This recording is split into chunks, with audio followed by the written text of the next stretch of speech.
Good afternoon, Dr. Webb. The Reflect and Connect today was an article by Caldwell and Hewitt. This goes over assessment, and the first thing it does is try to define an assessment.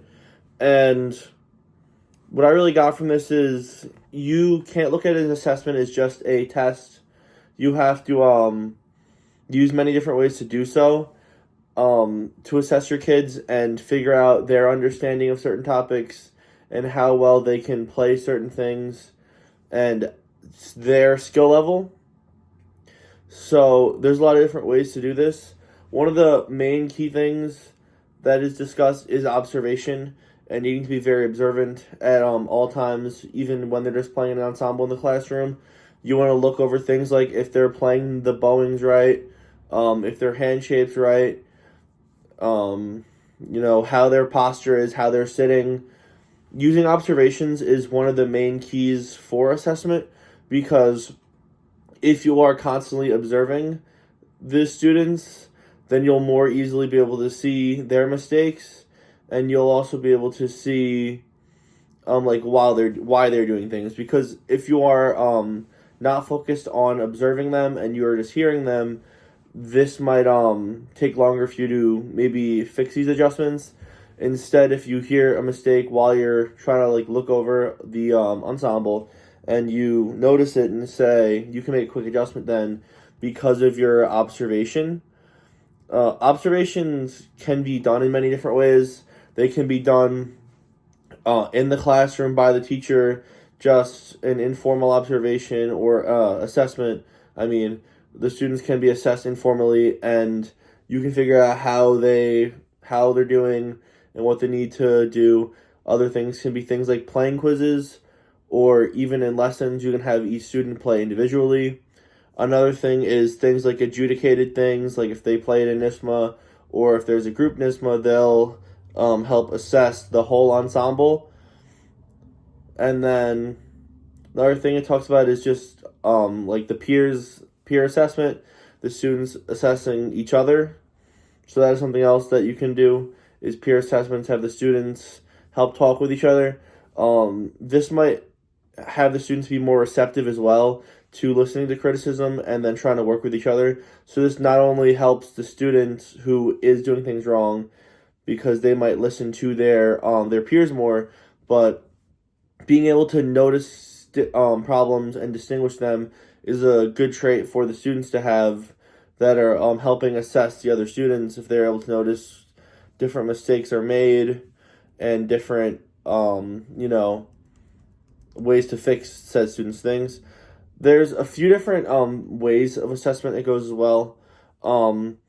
It goes through things like assessing music as an art, having them with factual knowledge, having them be able to both talk about the style and the history of this piece, then also looking at it, knowing how to read the notes, going over down bow, up bow, knowing how to count the music, learning about the music without even putting the instrument on your shoulder or for bass, as I'm saying, getting out the bass, but being able to know what's going on beforehand.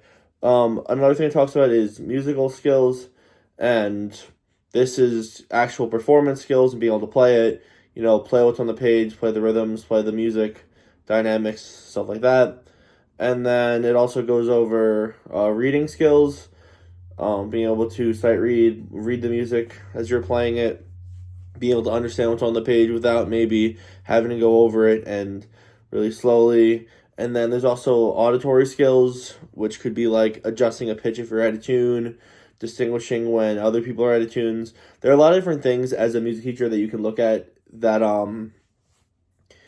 you can help to assess a student with instead of just just regular listening and watching them play. Just make sure they have the content knowledge as well as being able to play the piece, because them having the content knowledge will then benefit them in the future as a player, because then that will allow them to play more pieces than just the few the direct thing that they're trying to learn now. Um, Another thing is it goes over ways to that students can help like do better, I guess, in assessments, or like that you can see where the student's progress is coming from, I guess. It goes over things like having practice cards. Um this will Having things like this can both influence, I guess the word is, the students to practice more because they know they're having to turn in and write down the hours. But then as a teacher, you can see when these students are practicing, and you can get a basis off of like if people are practicing more, they're likely to be doing better and they're likely to practice more. It also goes over um, like the students that participate more and having full participation will like likely make them succeed more, and if they participate they'll likely be someone like higher in the ensemble, I guess. And then it goes over different like how different grading scales you'd want to use as well, and how you'd want to grade things.